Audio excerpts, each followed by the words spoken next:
memang memang kemampuan kita itu nggak memberikan dampak dalam arti yang sesungguhnya. Oke? Nggak memberikan dampak dalam arti yang sesungguhnya. Nanti ada penjelasannya. Karena kalau misalnya kalau kemampuan kita memberikan dampak, kuasa Allah memberikan dampak, yalzaminhu wujud mu'athirain ala atharin wahid. Wa hadza muhal. Kenapa muhal? Nanti akan dijelaskan lagi, ada penjelasannya. Saya ingin berikan pengantar aja ya. Untuk memberikan pemahaman bahwa kenapa ulama Ahlus Sunnah menolak adanya taksir atau pemberian dampak dari kuasa hamba. Jadi kalau kita berbuat, menurut mereka apa? Kuasa kita itu nggak memberikan dampak bagi, mungkin itu terkesan aneh. Bagi orang zaman sekarang ini terkesan aneh pandangan ini. Ya kan? Iya nggak? Kalau gitu gimana ceritanya kok? Ada orang membunuh pakai pistol nih. 100.000 orang dia bunuh pakai pistol. Anda mengatakan bahwa perbuatannya ini nggak memberikan dampak. Kemampuan dia ini nggak memberikan dampak bagi perbuatannya. Itu jelas-jelas dia yang berbuat kok. Dia yang berbuat, ya otomatis kemampuan dia memberikan dampak. Kalau misalnya dia nggak menggerakkan kemampuannya, bagaimana mungkin pistol itu bisa tertembak gitu ya, dan orang-orang itu bisa mati. Orang-orang zaman sekarang itu bisa akan teraneh-aneh dengan keyakinan semacam ini, ya kan? Nah, tapi kita katakan, ya, kuasa hamba itu tetap punya peranan. Jadi dengan mengatakan Allah yang mu'athir hakiki, Allah yang memberikan dampak yang sesungguhnya, itu nggak menafikan kenyataan bahwa hamba itu punya peranan dalam melahirkan perbuatannya. Dalam soal apa? Itulah namanya kasab. Hamba yang mengupayakan, kasab itu mengupayakan, katakanlah mengupayakan. Kita yang mengupayakan, Allah yang menciptakan. Saya masih ingat permisalan yang dikasih Syekh Muhammad Said Ramadan Al-Buti ya. Kalau pengen tahu persoalan dulu, saya itu merasa pusing tuh sama pembahasan ini. Itu perdebatan Asy'ariyah Mu'tazilah. Di kalangan Asy'ariyah sendiri itu berbeda pendapat. Imam Juwaini mengatakan bahwa kudrah hamba itu tu'athir, lakinlah al-sabil istiqlal. Bisa memberikan dampak, tapi tidak secara mandiri. Ada saya kasih permisalan nih. Ada ulama-ulama Ahlus Sunnah sendiri yang kasih permisalan Syekh Muhammad Syekh Ramadan Buti itu. Ini penting pembahasan ini sebetulnya. Karena sering dipertanyakan kan, kalau Allah itu maha kuasa atas hamba-hambanya, kenapa itu hambanya kan masuk ke surga aja semuanya? Jangan masukin ke neraka. Iya kan? Gitu ya. Terus sama kayak tadi pertanyaan, kalau memang kuasa hamba itu tidak memberikan dampak bagi perbuatannya, kenapa mereka akan dihisab kelak di akhirat nanti? Kenapa dimintai pertanggungjawaban? Oh, itu semua terjadi atas kehendak Allah kok. Betul, semuanya atas kehendak Allah. Tapi itu nggak menafikan peranan kuasa manusia dalam mengendalikan perbuatan dan kehendaknya. Saya berikan contoh begini. Contoh yang dikasih Mas Hermawan. Ada seorang bapak, ya, di samping bapak dengan anak, oke? Anaknya pengen mainan, ya. Bayangin nih, anaknya merengek-rengek, bapak aku pengen mainan yang itu dong. Kata bapaknya gimana? Ya udah, dituntun kan sama bapaknya, ya kan? Pertanyaan saya, yang pengen mainan itu pertama kali siapa? Anaknya. Kemudian bapaknya ini kan menuntun nih, menggendong, membopong, diambillah mainan itu, ya kan? Saya tanya sekarang, kenyataan bahwa bapak ini yang menuntun anaknya mengambil mainan, apakah menafikan kebebasan memilih bagi sang anak itu sendiri? Hah? Enggak sama sekali dong, ya kan? Ya kan? Jadi kenyataan bahwa Allah mengendalikan segala sesuatu itu tidak menafikan peranan kuasa manusia atau kehendak manusia dalam mengendalikan perbuatannya.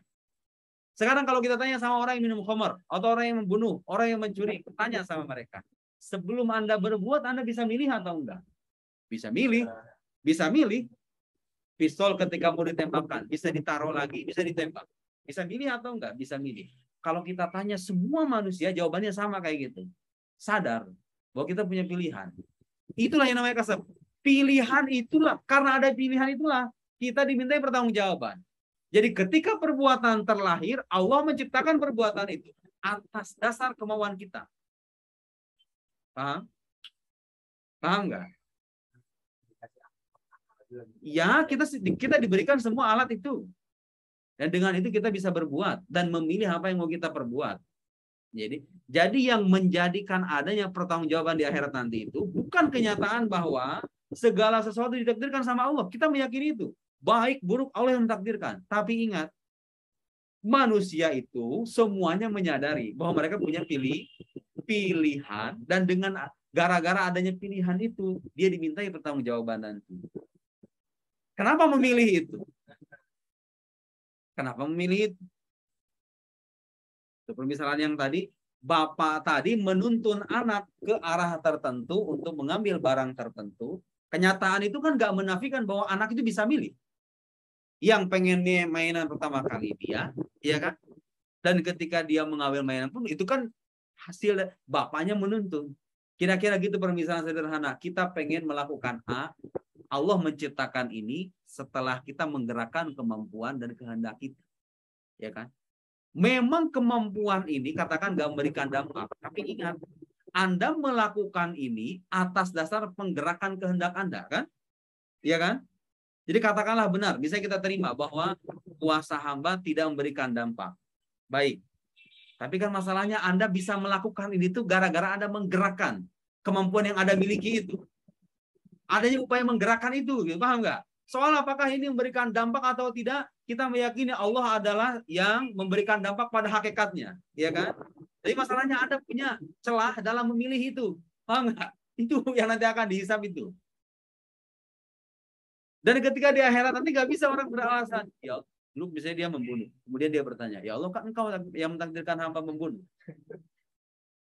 Dijawab balik, kan kira-kira kalau kita aja kalau kita bisa ditanya begitu, kita akan jawab balik. Kamu kenapa waktu itu milih untuk membunuh sementara kamu bisa milih untuk tidak membunuh, ya kan? Gara-gara ada pilihan itu, paham ya? Itu.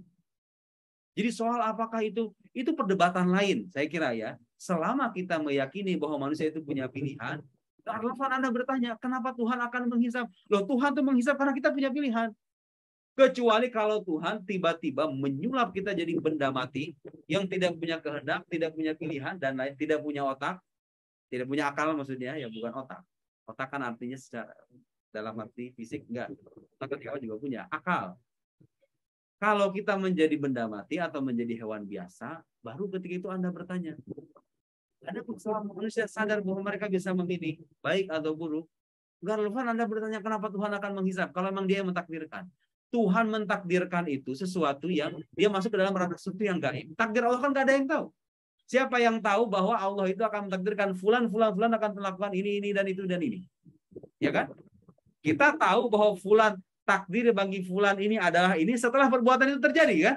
Sebelum perbuatan terjadi malah kita tahu. Jadi orang misalnya membunuh nih dengan alasan takdir Allah. Lah sebelum dia membunuh mana tahu? Siapa yang tahu bahwa takdir Allah itu atau pengetahuan Allah tentang dirinya itu adalah membunuh sebelum dia membunuh. Kita tahu bahwa takdir bagi yang bersangkutan itu membunuh setelah dia membunuh kan? Setelah dia membunuh baru tahu itu takdir Allah kan? Dan ketika dia membunuh itu nggak menafikan kebebasan memilihnya kan? Nah gara-gara ada kebebasan memilih itulah dia akan dihisab nanti. Paham ya? Paham ya?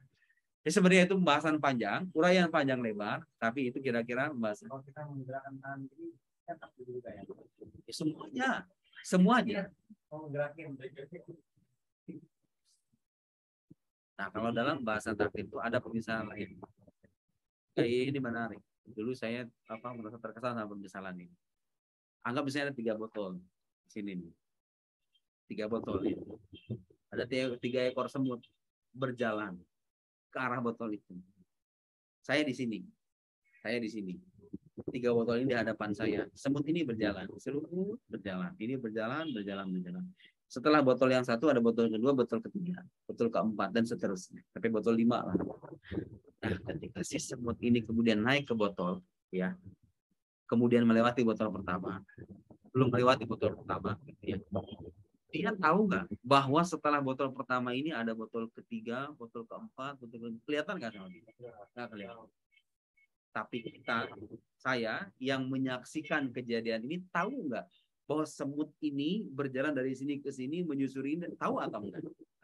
Tahu. Oke. Itu yang semut kedua, semut ketiga. Pertanyaan sekarang, pengetahuan saya akan peristiwa berjalannya semut ini, apakah menjadi sebab bagi jalannya semut itu sendiri? Jadi saya tahu bahwa semut ini melakukan ini langkah-langkah. Apakah pengetahuan saya itu menjadi sebab bagi terlahirnya perbuatan semut itu sendiri? Hah? Menjadi sebab nggak pengetahuan saya? Enggak kan? Allah tahu tentang segala sesuatu. Artinya apa? Segala sesuatu itu tersingkap sejelas-jelasnya begitu Allah Subhanahu wa taala. Ketika hamba berbuat, apakah perbuatan hamba ini disebabkan oleh pengetahuan Allah? Karena pengetahuan itu takdir itu artinya apa coba takdir? Qadar itu artinya apa qadar? Kan takdir itu dari kata qadar. Qadar itu kan pengetahuan Allah. Iya kan? Pengetahuan Allah di alam azali. Kalau pengetahuan itu terwujud namanya qada gitu kan. Sebagian ulama ada yang membalik maknanya. Pengetahuan Allah itu namanya qada, qadar itu ketika terjadi. Pengetahuan yang sudah dan terrealisasi di alam itu namanya qada, ada yang dibalik. Tapi ala kulli hal semuanya percaya. Ini iman qada kepada qadar itu maksudnya gitu ya. Kita harus percaya bahwa segala sesuatu diketahui oleh Allah. Sebagaimana kita harus percaya bahwa segala sesuatu yang terjadi di alam semesta ini pastilah sesuai dengan pengetahuan Allah. Oh, ada orang bertanya, lah kalau begitu, kenapa fulan melakukan perbuatan buruk seperti ini, tiba-tiba kemudian nanti dihisab, padahal itu sudah ditakdirkan oleh Allah. Tahu nggak sekarang pertanyaan? Itu kesalahannya di mana pertanyaan? Tahu nggak itu di mana? Kenyataan bahwa Allah mentakdirkan fulan berbuat buruk, itu nggak menafikan kenyataan lain bahwa dia bisa memilih perbuatan buruk itu. Ya kan? Jadi pengetahuan Allah itu tidak menjadi sebab bagi terlahirnya perbuatan buruk yang dia lakukan. Coba misalnya yang tadi itu, saya tahu semut ini berjalan, semut itu kan nggak tahu. Dia ada botol ketiga, keempat, kelima dan seterusnya. Dia kan nggak tahu, tapi kan saya tahu. Tapi pengetahuan saya menjadi sebab bagi terjadi ini atau enggak? Enggak kan? Ya, karena pengetahuan itu sifatnya menyingkap. Takdir Allah itu sifatnya menyingkap. Kelak akan terjadi ini. Setelah terjadi ini akan terjadi ini. Setelah ini akan terjadi ini. Penyingkapan. Allah tahu itu artinya Allah menyingkap segala sesuatu. Segala sesuatu tersingkap dalam pengetahuan Allah tanpa ada yang samar sedikit pun. Sekarang sesuatu terjadi. Berarti terjadinya sesuatu ini sesuai dengan pengetahuan Allah Subhanahu wa taala. Tapi apakah terjadinya ini itu adalah akibat dari yang dan dengan demikian pengetahuan Allah menjadi sebab? Apakah pengetahuan itu menjadi sebab bagi terlahirnya sesuatu? Itu pertanyaannya. Antum tahu sesuatu. Apakah pengetahuan ini menjadi sebab bagi sesuatu itu? Enggak dong. Iya kan? Tahu anaknya akan main game seharian. Apakah pengetahuannya sebagai bapak itu menjadi sebab bagi perbuatan sang anak bermain game itu? Loh, dia anaknya bisa milih kan? Ya kan? Dan pengetahuan, dan antum tahu misalnya, udah salah emang anak ini bandel, kayaknya dia ntar main nih seharian. Antum tahu, sebelum dia berbuat antum sudah tahu. Belum bisa sederhana aja ya. Untuk memahami bahwa kenyataan Allah mentakdirkan segala sesuatu itu tidak berarti bahwa Allah itu menzolimi hambanya. Ketika ada perbuatan buruk ditakdirkan olehnya, tiba-tiba yang berbuat ini dihisab dan disiksa di akhirat nanti. Karena lagi-lagi pengetahuan Allah itu sifatnya menyingkap. Ya kan? Dan ketika sesuatu itu terlahir, perbuatan buruk itu terlahir, peranan manusia itu tetap ada sebagai sosok yang mengupayakan lahirnya perbuatan. Dalam wahdaniyah fil af'al, dalam keesaan perbuatan, kita menafikan adanya perbuatan selain perbuatan Allah. Maksudnya apa? Allah, segala perbuatan yang terjadi di alam semesta ini, segala kejadian, peristiwa, dan perbuatan. Ini maksudnya wahdaniyah fil af'al. Itu semua terjadi atas kehendak dan kuasa Allah Subhanahu wa taala. Tidak ada peranan secara mandiri dari hamba-hambanya ataupun makhluknya. Jadi nggak boleh Anda berkeyakinan sebagai seorang muslim yang bertauhid, ketika ada api membakar, Anda meyakini bahwa api ini membakar dengan dirinya sendiri. Api ini bisa membakar karena Allah yang menggerakkan itu dan Allah yang menciptakan kebakaran itu. Tidak boleh Anda meyakini ketika ada orang berbuat taat ataupun berbuat maksiat, Anda meyakini bahwa perbuatan ini tidak ditakdirkan oleh Allah, tidak ada campur tangan Allah. Sebenarnya pandangan Mu'tazilah. Mu'tazilah mengatakan kuasa Allah itu nggak berkaitan dengan sesuatu yang buruk. Asyurur wal qabaih gitu ya, hal yang buruk, yang jelek. Misalnya ada Hitler misalnya membunuh sekian juta umat manusia, kemudian dikatakan itu nggak ada campur tangan kuasa Allah di sana karena Allah itu maha suci, maha mulia, terbebas dari perbuatan yang hina semacam ini. Itu keyakinan yang keliru. Kenapa? Karena kalau misalnya Anda meyakini demikian, berarti kuasa Allah tidak bersifat mutlak. Berarti terbatas. Berarti di dunia ini ada sesuatu yang terjadi tanpa ada kehendak Allah. Mungkin Tuhan seperti itu. Kehendak Tuhan terbatas pada yang baik-baik saja. Justru kuasa Tuhan yang sempurna itu harus bersifat menyeluruh.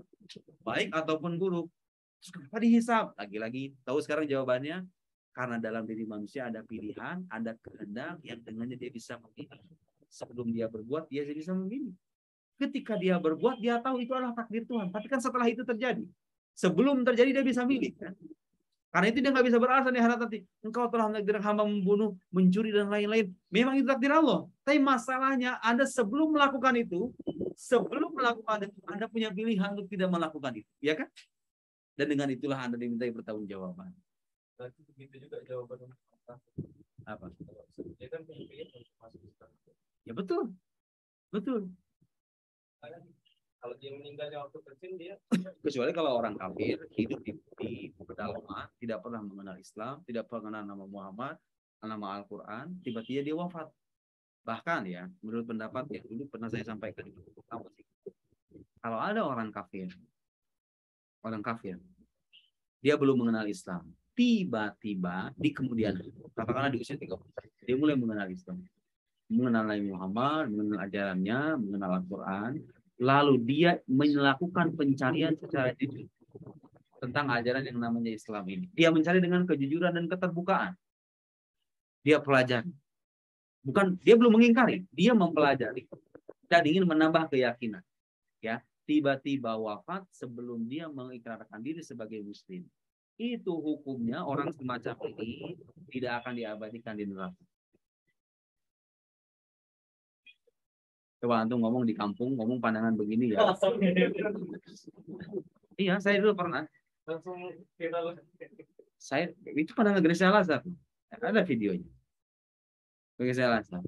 Pandangan Syekh Mahmud Shaltut dalam buah Al-Islam, Aqidah wa Syariah. Dihukumi seperti ahlu fatwa. Bahkan ada satu buku secara khusus, saya lupa judul bukunya ya. Intinya dia mengkelompok orang-orang yang nasibnya dihukumi seperti ahlu fatwa. Risalah kalau saya tesis kalau ingat saya apa risalah buku biasa gitu, buku akidah biasa. Nah, di antaranya orang-orang itu, orang yang ketika dia mengenal Islam, pengenalannya belum utuh dan dia ingin mencari, jujur tapi masalahnya kita nggak pernah tahu hati orang itu kan kayak gini. Makanya itulah kenapa ulama mengajarkan kepada kita jangan mengkafirkan orang sekalipun dia berbeda dengan agama. Katakan dia non muslim, gitu kan? Kalaupun dia disebut kafir, penyebutan kafir itu semata-mata supaya dia diperlakukan sebagai non muslim. Karena kan hukumnya berbeda. Nanti kan ada ya tarotab alaihi ahkam ya kan? Kalau dia meninggal dikuburkannya bukan di kuburan muslim, di kuburan non muslim. Kalau dia belum berikan dengan kedua kalimat syahadat, ya kan? Tapi soal hakikat iman kan kita nggak tahu tuh. Jangan-jangan dia dalam hatinya sudah percaya Allah itu Maha Esa, Muhammad adalah Nabi. Selesai sudah kan? Tapi kan dia nggak sholat. Nah, selama ada keimanan dan keimanannya benar, jadi anggap misalnya ada orang 60 tahun meninggal, usia 60 tahun meninggal. 5 bulan sebelum meninggal, misalnya selama 60 tahun itu dia hidup di pedalaman Islam. Baru dia terdorong dan mengenal Islam pada usia 59 tahun atau 59 5 bulan sebelum dia meninggal. Belajarlah dia Islam, tapi nggak sampai tamat. Tapi dia jujur belajarnya. Iya, mati di tengah jalan, dia tidak dihukumi kafir yang diabadikan di neraka. Kalaupun dia dimasukkan ke dalam neraka, tidak akan diabadikan. Nah, itulah para ulama, sebagian para ulama mengatakan paman Nabi Abu Thalib itu dia beriman tapi ghairu muslim. Mukmin ghairu muslim. Beriman karena indikator kehidupannya gitu ya, riwayat-riwayat yang mengisahkan Abu Thalib ini enggak ada unsur pengingkaran sama ajaran Nabi kan. Dan enggak pernah kata Syekh Yusri itu enggak pernah ada riwayat yang menunjukkan bahwa Abu Thalib ini penyembah berhala. Ketika Nabi mendakwahkan ajaran tauhid, tidak pernah ditemukan bahwa Abu Thalib ini menyembah berhala. Kemudian dari mawakif, dari sikap-sikapnya yang dibaca dalam kitab-kitab sirah menunjukkan bahwa beliau itu mengagumi dan mengagungkan ajaran Nabi. Tapi beliau tidak mengutarakan 2 kalimat syahadat demi melindungi sosok Nabi Muhammad. Kenapa? Karena kalau Abu Thalib masuk Islam, maka Abu Jahal, Abu Lahab, dan orang-orang sejenisnya itu akan semakin berani sama Nabi. Gitu ya. Ketika Abu Thalib tidak mengakui secara lisan ajaran Nabi Muhammad, maka orang-orang yang menjadi musuh itu kan menganggap Abu Thalib sebagai bagian dari mereka. Ya kan? Untuk melindungi Nabi gitu loh intinya. Untuk melindungi Nabi. Sehingga beliau tidak mengucapkan 2 kalimat syahadat. Mungkin makanya di akhirat nanti mungkin kita akan menjumpai ya. Bukan berarti kita membenarkan agama di luar Islam. Agama yang benar hanya ada satu. Ini masalahnya tidak semua orang mengenal Islam dengan cara yang baik. Bahkan kata saya satu itu, kalau orang mengenal Islam tapi gambarannya masih kabur, ya. Jadi dia mengenal Islam nih, tapi dia tahunya tuh Nabi Muhammad itu misalnya seorang ya kita katakan ya, sesuatu yang tidak layak lah Nabi Muhammad itu katakan begini, Quran ini begini dan seterusnya, Islam itu agama teroris, dan orang ISIS dan lain-lain. Tiba-tiba dia dengan gambaran yang kabur itu, dia terdorong untuk melakukan pencarian, tiba-tiba mati. Gitu ya. Kan itu nggak benar. Terus siapa orang kafir itu? Orang yang benar-benar kafir itu orang yang sudah sampai kepadanya Islam dengan gambaran yang benar dan dia bisa menyerap, mencerna dakwah atau ajaran Islam itu dengan baik melalui nalarnya, panca inderanya, matanya sehat, telinganya bisa mendengar, mulutnya bisa berbicara. Kemudian dia tahu bahwa ternyata ini agama yang benar. Ditolak dengan kesombongan, ina dan wastikbaron. Hadza huwal kafir, al-haqif, al-mukhallad finnar. Dan orang-orang kafir di zaman Nabi itu sadar Nabi Muhammad itu orang yang jujur, orang yang ramah, dipercaya, dan agamanya benar. Karena kata Quran apa? Wajahadu biha wastaiqonatha anfusuhum. Mereka mengingkari ajaran. Tapi wastaiqonatha anfusuhum, tapi diri mereka sendiri yakin. Jadi orang kafir itu gengsi sebetulnya karena faktor apa namanya? Gengsi dan jabatan gitu, kedudukan sosial. Orang-orang besar Quraisy itu gak memeluk Islam, diantaranya kan mempertahankan itu. Pertahankan gengsi kesukuan, gengsi jabatan sosial. Karena kalau mereka ikut dengan ajaran Nabi Muhammad, maka apa namanya jabatan atau kehormatan sosial yang telah mereka dapat itu akan hilang. Itu ya. Apa coba yang mau diingkari dari Muhammad ini? Bohong nggak pernah, ya kan? Kalau misalnya ada titipan gitu kan dalam riwayat ada titipan mereka itu kalau nitipin sesuatu nitipinnya ke Nabi, meskipun tahu bahwa apa yang diajarkan sama Nabi itu bertentangan dengan keyakinan luhur mereka. Apa yang mau diingkari kan? Itu. Tapi itulah kesombongan. Orang yang melakukan kesombongan itulah orang kafir sesungguhnya. Adapun orang masih dalam proses mencari, ya kan? Dan seterusnya. Tidak mungkin disamakan hukumnya kan? Tapi itu kan katanya kalau di dalam kitab Quran Wal iman, aliqal baqab hadza huwal iman. Iman itu sendiri artinya apa kan? Mengakui dalam hati kan? Tadi kita katakan bahwa amal itu bukan bagian dari hakikat iman. Yang mengatakan, tahu nggak siapa yang mengatakan bahwa amal bagian dari hakikat iman itu siapa? Kelompok Khawarij. Baca di buku-buku akidah itu ya, yang berpandangan bahwa al-amal juz'un minal iman, itu kelompok Khawarij. Juz' min haqiqatil iman.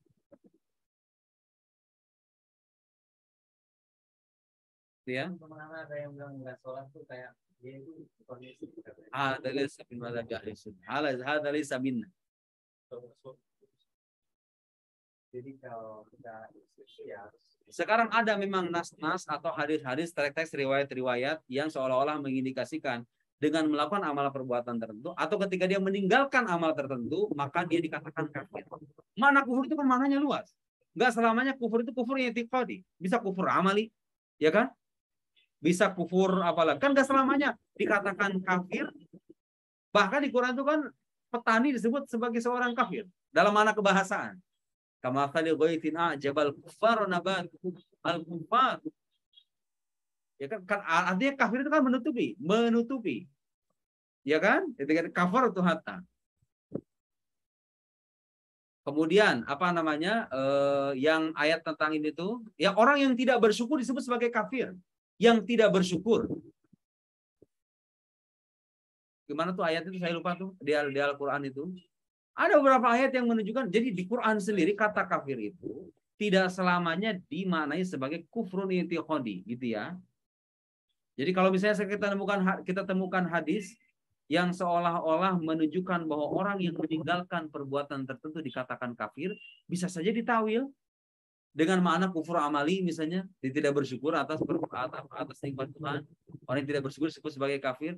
Dalam pembahasan akidah, iya kufur itu kufur. Kalau misalnya kalau dalam apa tuh, dulu saya pernah nulis di buku ilmu praktik. Ada kufur kecil, ada kufur besar. Ada kufrun sogir, ada kufur itu istilahnya Robi Jauhari dulu diajari. Kufrun duna kufrin. Kekufuran kayak misalnya ayat wa malam yahkum ma anzalallahu fa ulaika humul kafirun. Ya kan? Wa malam yahkum ma anzalallahu fa ulaika humul kafirun. Itu sebagian ulama mengatakan kufur di situ bukan mana, lihat buku tafsir. Kufur wa humul kafirun itu bukan mana kufur i'tiqadi. Karena kalau ada seorang muslim, presiden muslim ya, beriman dengan keimanan yang sahih, tiba-tiba misalnya di negaranya tidak tegakkan hukum Allah, bisa jadi kan karena ketidakmampuan. Bisa jadi karena kondisinya tidak memungkinkan. Dan kenyataan bahwa dia tidak menerima hukum Allah itu enggak serta-merta menafikan keimanannya. Kalaupun dikatakan kafir, kekufuran itu enggak selamanya kufur i'tiqadi, jadi kufur amali, ya kan? Dalam arti dia tidak mensyukuri nikmat Allah Subhanahu wa taala atau dengan mana-mana yang lain. Selama itu dibolehkan oleh para ahli bahasa. Para ulama banyak melakukan itu ya. Banyak melakukan itu. Gimana? Laisa man la yadkhulul jannata qati'ur rahim. La yadkhulul jannata qati'ur rahim. Tidak akan masuk surga. Ya kalau enggak masuk surga, masuk neraka mana? Masuk mana coba? Lalu sekarang pertanyaan, kalau ada seorang muslim beriman dengan keimanan yang sahih dan dia memutus tali silaturahim sampai dia wafat. Kalau Anda mana yang hadis ini secara literal tanpa ditawil gitu ya, tanpa mentakdirkan ada kalimat mahdhuf gitu. Berarti dia akan masuk mana? Masuk neraka. Sebagaimana ada yang mentawil la yadkhulul jannata dukhulul faizin qati'ur rahim. Dukhulul faizin, orang-orang yang masuk surga sebagai pemenang, yang masuk pertama terlebih dulu gitu ya, yang didahulukan, yang dimuliakan. Dia masuk surga selama wafat sebagai muslim. Karena memutus tali silaturahim itu bagian dari amal. Amal bukan bagian dari hakikat iman. Gitu ya. Kemudian ada lagi, misalnya apa tuh hadis-hadis itu dulu saya pernah nulis tuh, ada satu artikel. Ya, bisa saja ditawil. Ya kan, dan ulama melakukan itu. Ulama melakukan itu. Gitu ya. Itu sudah di luar dari pembahasan kita. Wal hasil. Dengan meyakini wahdaniyah fil afal atau keesaan dalam perbuatan, maka kita meyakini bahwa semua perbuatan yang terjadi, semua peristiwa, perbuatan, kejadian yang kita saksikan di alam semesta ini adalah perbuatan Allah Subhanahu wa taala yang terlahir dengan kuasa dan kehendak Allah Subhanahu wa taala. Adapun hamba hanya berperan sebagai muktasib, yang punya kasab, yang mengupayakan. Kita yang mengupayakan, Allah yang menciptakan. Laisa li ghairi sifat madari kamusil afal wa yuqalu lahu kamusil fil afal. Nah, ini maksudnya kamusil fil afal. Tidak ada perbuatan yang sama dengan perbuatan Allah. Sama halnya kalau dalam kamunfasil fi sifat kita menafikan adanya sifat yang serupa dengan sifat Allah. Kamunfasil fi dzat kita menafikan adanya zat yang serupa dengan zat Allah. Kamunfasil fil afal berarti kita menafikan adanya perbuatan yang sama dengan perbuatan Allah. Berarti kalau begitu semua perbuatan itu adalah ciptaan Allah Subhanahu wa taala. Selesai. Semua ciptaan Allah. Dan dengan begitu berbedalah kita dengan pandangan Mu'tazilah yang mengatakan bahwa keburukan, kejelekan gitu ya, itu bukan sesuatu yang diciptakan oleh Allah, tapi diciptakan oleh manusia. Ya kalau begitu kuasa Allah menjadi tidak mutlak. Kalau begitu mungkin nggak? Anda memungkinkan nggak terjadi di alam semesta ini sesuatu yang di luar kuasa Allah Subhanahu wa taala dan di luar kehendaknya? Ya kan? Mana keyakinan yang lebih sempurna? Wa amal kamul muttasil fil afal, adapun kamu tasil fil afal. Ingat, kalau kamu tasil kan berkaitan dengan zatnya ya, dengan dirinya gitu, dengan diri Allah Subhanahu wa taala. Fa in sawwarnahu bi ta'adul afal. Kalaupun kita membayangkan adanya keberbilangan perbuatan, fa huwa tsabit. Memang ada. Perbuatan Allah itu memang banyak. Dan itu enggak bertentangan dengan keesaan, dengan prinsip keesaan. Allah memberi rezeki, Allah menghidupkan, Allah mematikan, Allah menurunkan hujan, Allah dan seterusnya. Perbuatan Allah kan. Kamu tasil fil afal, perbuatan Allah. Bahwa sabitun la yasihhu nafyuhu, tidak boleh dinafikan. Lianna af'alahu ta'ala katsirah, karena perbuatan Allah itu banyak, min khalqin, dari menciptakan, wa rizkin, wa ahya, wa imat, menghidupkan, mematikan, memberi rezeki, ila ghairi dzalika, dan sebagainya. Wa in sawarnahu bi musyarakati ghairillahi lahu, kalau kita membayangkan adanya keikutsertaan selain Allah, bahwa manfiun air bi wahdaniyatil af'al.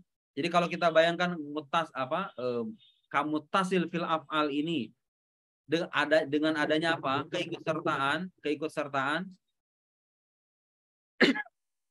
Keikutsertaan makhluk dalam perbuatan Allah, itu sudah kita nafikan dengan apa? Dengan yang tadi itu.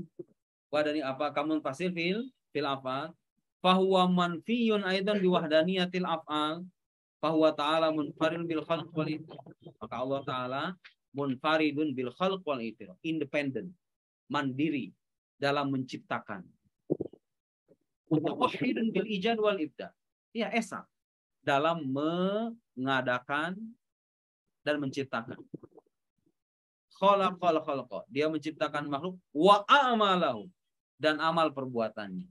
Jadi amal perbuatan kita diciptakan oleh Allah, baik ataupun.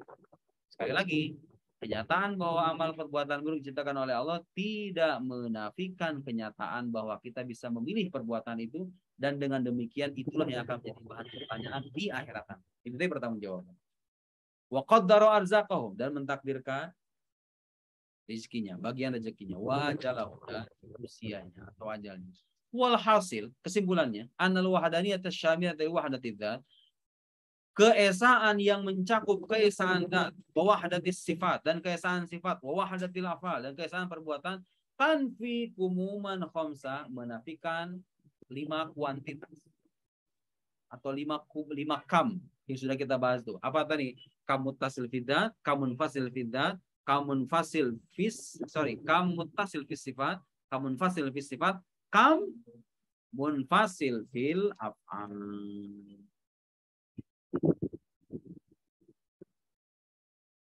Coba kita baca.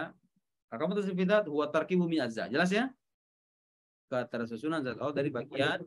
Wa kamul mutasil fidat wa ta'addud, yaitu yakun hunaka ilah tsani fa aksar, fa hadzanil kamani manfiyani bi wahdatis sifat. Sudah, bi wahdatis zat, afwan. Sudah kita jelaskan ya. Jelas itu ya. Wal kamutasil fi sifat wa huwa ta'addud fi sifatihi ta'ala min jinsin wahid. Min jinsin wahid. Yang kita nafikan adalah keberbilangan sifat dari satu jenis sifat. Bukan keberbilangan sifat secara mutlak. Kaqudrataini fa aksar, seperti 2 kudrah atau banyak. Wal kamul munfasil fiha. Fasil fi sifat, hanya kembali pada sifat. Bahwa ayyakuna li ghairi ta'ala sifatun tushbihu sifatahu ta'ala. Udah kita jelaskan. Ka ayyakuna li zaidin qudratan. Kayyakuna li zaidin qudratun yujidu biha wa yu'dimu biha ka qudrati ta'ala. Seperti hanya Zaid, seorang manusia bernama Zaid, punya kuasa yang dengannya dia bisa mengadakan dan meniadakan seperti halnya kuasa Allah Subhanahu wa taala. Jadi Tuhan kalau begitu. Itu mustahil. Au iradatun tukhassisu syai' bi ba'dil mumkinat. Atau dia punya kehendak yang bisa mengkhususkan. Nanti akan ada bahasa sifat iradah ya. Mengkhususkan sebagian sesuatu yang mungkin. Au ilmun muhitun bi jamil asya. Wa hadzanil kamman manfiyan wa hadatis sifat. Jelas ya? Wal akhir wal kamul mufasil fil afal. Ini penegasan dari yang tadi. Wa huwa ayyakuna li ghairi ta'ala wa huwa ayyakuna li ghairi ta'ala fil.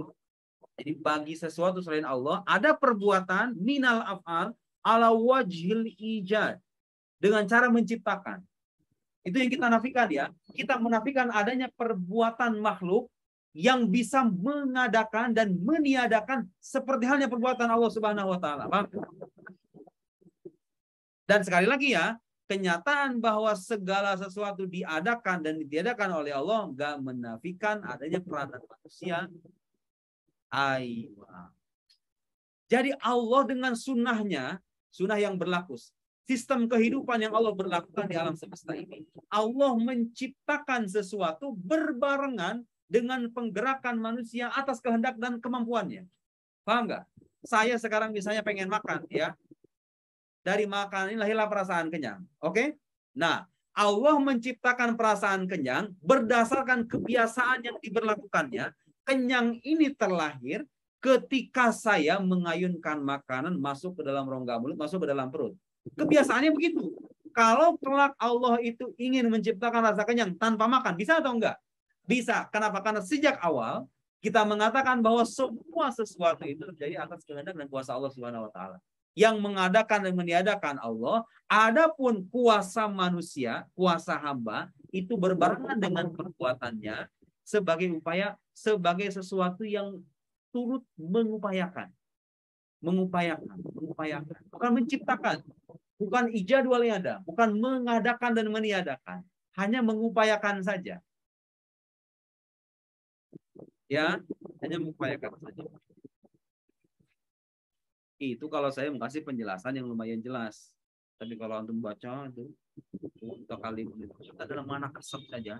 Itu perbedaan pendapat antara Mu'tazilah, Asy'ariyah dan hatta dalam Asy'ariyah sendiri itu mana kasab itu di mana secara berbeda-beda. Mana kasab itu sendiri.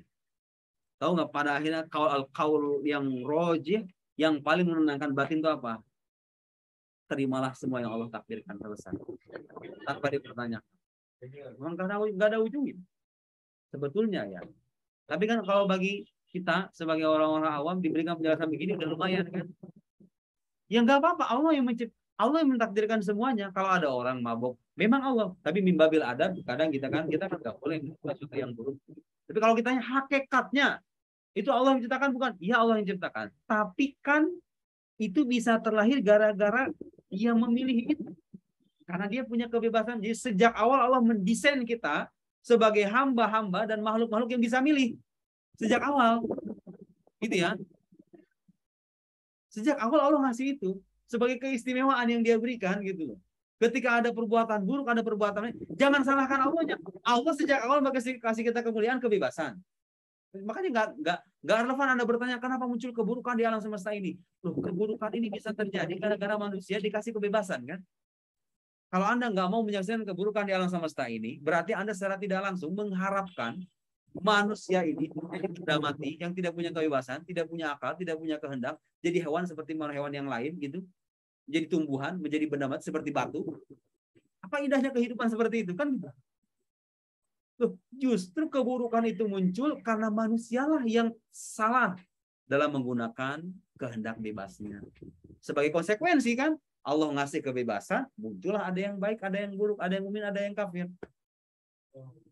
Nah iya kan? Konsekuensinya kan gitu. Mau gimana lagi coba kan? Kecuali kalau diformat ulang manusia ini jadi benda mati. Nggak bakal ada orang kafir, nggak bakal ada orang, ya kan? Apa indahnya kehidupan kayak gitu? Jadi itu aja. Ada orang kelaparan. Ada orang mati kelaparan. Tuhan katanya kok bisa mentakdirkan begitu? Loh, jangan lupa ada orang kelaparan itu karena ada orang-orang kaya yang pelit. Yang gak menginfakkan hartanya. Itu gara-gara apa? Gara-gara dia salah dalam menggunakan kebebasan yang dia miliki. Siapa yang bertanggung jawab? Ya dia sendiri. Tuhan menciptakan itu gara-gara manusia sendiri yang keliru dalam menggunakan hak kebebasan yang mereka miliki. Ya kan? Orang-orang cukup dengan begitu kan? Selesai. Tanpa harus memasuki perdebatan-perdebatan kayak begini. Bikin capek doang. Paling enak jadi orang awam. Cuman kan kalau semua orang jadi orang awam, siapa nanti yang membantah pikiran-pikiran kayak gitu kan?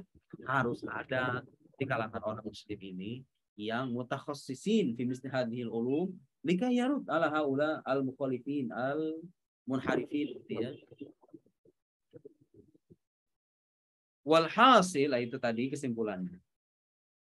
Wa inna ma yunsabul fi'lu lidzalikal ghair. Tetapi perbuatan itu dinisbatkan kepada hamba, maksudnya ala wajhil kasbi wal ikhtiyar. Jadi perbuatan kita dinisbatkan kepada kita, tapi bukan kita yang menciptakannya. Kalau kata istri itu sama halnya seperti anak dengan orang tua. Anak itu dinisbatkan kepada orang tua, ya kan? Karena dengan upaya orang tua itulah anak itu bisa terlahir. Tapi apakah dia dikatakan sebagai pencipta dari anak itu sendiri? Kan tidak. Gitu ya. Kan tidak. Mengupayakan. Wahadal kam manfiyun biwahdaniyatil af'al. Wadidduha. Adapun lawan dari keesaan, ayat al-wahdani at-ta'addud, keberbilangan. Wa dalilul wahdaniyah fidzat di mana adamil kamil muttasil fiha huwa dalilul mukhalafah lil hawadis al mutaqaddim. Sudah selesai ya. Kalau ditanya kenapa zat Allah tidak tersusun. Karena kan kita menafikan kam muttasil fidzat. Kenapa? Sudah kita jawab. Sudah kita jawab argumennya. Di bahasa mukhalafah lil hawadits. Wa dalil wahdaniyah fis sifat, adapun argumen atau dalil dari keesaan sifat di mana ada mil kamil muttasil fiha anna ta'addud la yaqtadihi ma'qul wala manqul. Dalil keesaan sifat tadi sudah saya jelaskan sedikit kan. Silakan tulis di kolom tadi ada. Ya secara logis tidak masuk akal, secara logika tidak masuk akal. Secara nas juga tidak ada ayat yang mengatakan bahwa Allah punya dua kudro, atau punya dua iroda, atau punya tiga ilmu, dan seterusnya. Layak tadi makul walamanpun. Jadi nggak didukung oleh dalil tekstual maupun dalil rasionya. Wa dalil ala dalik. Adapun dalil atas hal itu, hal tadi dalil atas apa? Sifat wahdaniyah ya. Di mana ada munadir fidat wasifat annahu ta'ala, bahwasanya Allah Ta'ala. Ini wahdaniyah dalam arti apa? Tidak ada yang serupa dengan zat dan sifat Allah Subhanahu wa taala. Kalau kana muta'addidan, kalau seandainya Allah berbilang ka'ayyakuna hunaka ilahan, seperti hanya di sana ada dua Tuhan, lam yujad. Lam yujad syai'un ay ba'di hadhil ay ba'du. Lam yujad syai' bimana ba'd. Tidak mungkin ada sesuatu min hadhil makhluqat, dari makhluk atau ciptaan-ciptaan ini. Jadi kalau Allah berbilang nggak mungkin ada makhluk. Nah ini argumen kayak begini itu harus dijelaskan keterkaitan antara ini dengan ini. Wajhul mulazamah namanya. Kayak anda mengatakan kalau seandainya Allah berbilang maka tidak ada makhluk. Kan akal kita masih nanya kenapa harus gitu? Iya nggak? Iya nggak? Itu namanya apa kalau dalam arti kita namanya qadiyah apa itu namanya? Qadiyah syartiyah. Ketika dimasukkan ke dalam, ketika premis selanjutnya mengatakan tetapi makhluk itu ada. Berarti kalau begitu keberbilangan Tuhan itu batil. Saya ulangi, kalau seandainya Tuhan itu berbilang, maka tidak mungkin ada makhluk. Tapi makhluk ini ada. Berarti kalau gitu yang kita nafikan apa? Keberbilangan Tuhan, ya kan? Wa hadza wal matlub. Kalau Tuhan itu tidak berbilang, berarti dia esa. Tapi masalahnya Anda harus jelaskan apa keterkaitan. Kan tadi mengatakan kalau Tuhan itu berbilang maka tidak akan ada makhluk. Apa keterkaitan antara ketiadaan makhluk dan keberbilangan Tuhan itu? Harus jelaskan wajhul mulazamahnya. Paham? Sama yang saya begini nih. Ada orang misalnya mengatakan kalau ada orang mengucapkan selamat hari Natal maka dia kafir. Yuk, Anda jelaskan dulu. Nah, dalam berdebat tuh gitu ya. Jelaskan dulu itu wajhul mulazamahnya apa? Sisi keterkaitan antara mengucapkan Natal dengan kekufuran itu apa? Ya kan? Kalau misalnya saya sebagai orang yang kontra bisa membatalkan keterkaitan ini, maka sudah selesai argumen ini. Tertolaklah sudah. Paham ya? Dilihat keterkaitan. Suka ada kan orang pengandaian kalau begini maka begini. Kenapa harus begitu? Jelaskan. Makanya nanti suka ada bayan wajhil mulazamah kada wa kada wa kada. Itu penjelasan dari sisi keterkaitan antara sisi bagian ini dengan ini. Apa keterkaitan antara keberbilangan Tuhan dan ketiadaan makhluk itu? Paham nggak maksudnya? Banyak kita jumpai di buku-buku, bahkan di media sosial sekali. Kalau seandainya Indonesia itu negara yang maju, maka pastilah rakyatnya itu rajin membaca. Emang apa keterkaitan antara kemajuan sebuah bangsa dengan membaca? Sesuatu itu pertanyaan yang logis kan?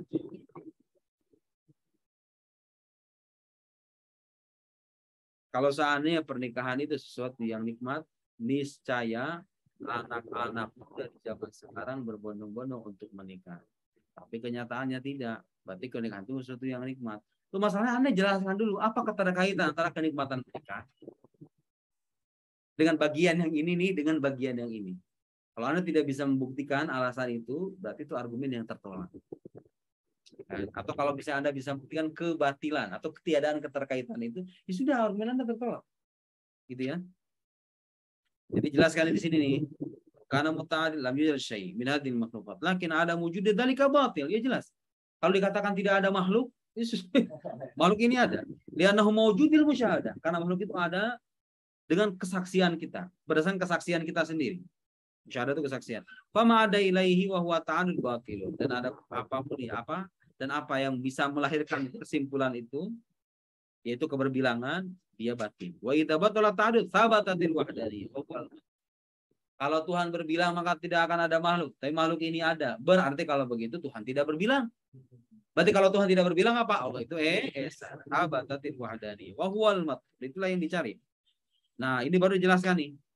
Ini namanya wajhul mulazamah nih. Ini penjelasan fa ini tafaqo wa ini ikhtalafa fa kata ini wajhul mulazamah. Wajhul mulazamahnya ini. Gitu ya. Sudah berapa menit kita itu? Berapa menit? 1:45.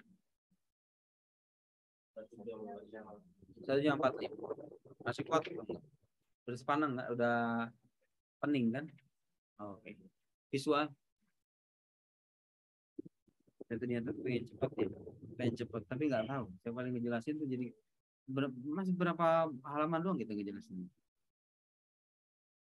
1, 2 halaman doang. Sudah kita tawakalannya. Hah? Bukan metode teks kan namanya.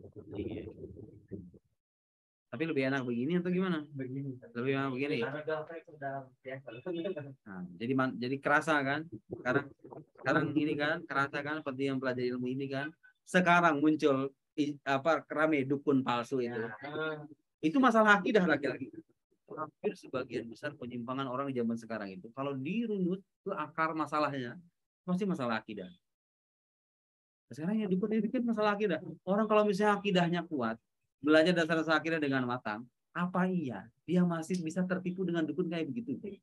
Hanya dengan karena dia bisa menampilkan kejadian-kejadian yang sebetulnya bisa dipelajari trik-triknya gitu ya. Ternyata itu kan dibongkar tuh. Ada tuh kan YouTuber yang membongkar itu tuh bagus itu. Ya kan? Masalah akidah kan pada akhirnya kan. Loh, dia yang cuman pesulap aja akidahnya lurus. Gak bisa kita percaya dengan dukun karena itu bisa menjurus pada kemusyrikan. Kita harus percaya kepada Tuhan. Tuhan yang menciptakan segala sesuatu. Kalau kita punya permintaan, mintanya sama Tuhan, jangan sama dukun. Bagus akidahnya. Dengan akidah yang bagus itu dia bisa pikir dengan benar kan? Coba lihat dukun yang barusan. Bikin yang itu tuh. Dia bisa begitu gara-gara apa? Saya tadi pagi, bukan tadi pagi, kemarin pagi. Karena saking penasaran. Sekali dengan ceramah dukun di padepokannya menjelaskan 2 kalimat syahadat. Iya kan dia biasalah orang kalau udah tertekan tuh biasa menampilkan ini tuh majlis pengajian, majlis ibu gitu kan. Jadi majlis ibu tuh ngomongin apa coba? Saya masih ingat sepotong doang. Menjelaskan 2 kalimat syahadat, asyhadu an la ilaha illallah, dia katakan apa katanya? Asyhadu alla ilaha illallah ini adalah zat. Wa anna Muhammad Rasul ini adalah sifat. Karena dalam bertauhid gak bisa dipisahkan itu ini zat ini sifat. Maksudnya apa coba kan? Masa 2 kesaksian syahadat diidentikan dengan zat dan sifat. Coba kalau dia belajar ilmu akidah, ilmu kalam, mahwa zat, mahwa sifat. Ada tarif lain tobik ala zat. Kamu mesti di syahadat ini zat ini sifat kan? Belajar akidah. Nah, yang menarik apa? Temuan yang menarik apa? Saya kalau baca buku yang terang-terang ada perbedaan dengan antara para mutakalimun itu. Sihir itu ada. Tapi sihir itu masuk kategori khariq lil ada atau lain pun tahta ma'isam khariq lil ada. Jadi sihir itu termasuk sesuatu yang luar biasa atau biasa? Biasa. Nah, sebagian ada yang mengatakan sesuatu yang luar biasa.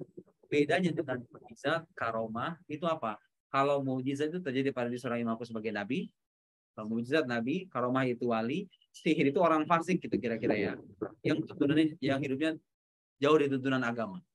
Ya, dan dia bersekutu dengan setan, dengan jin dan roh-roh jahat gitu kira-kira.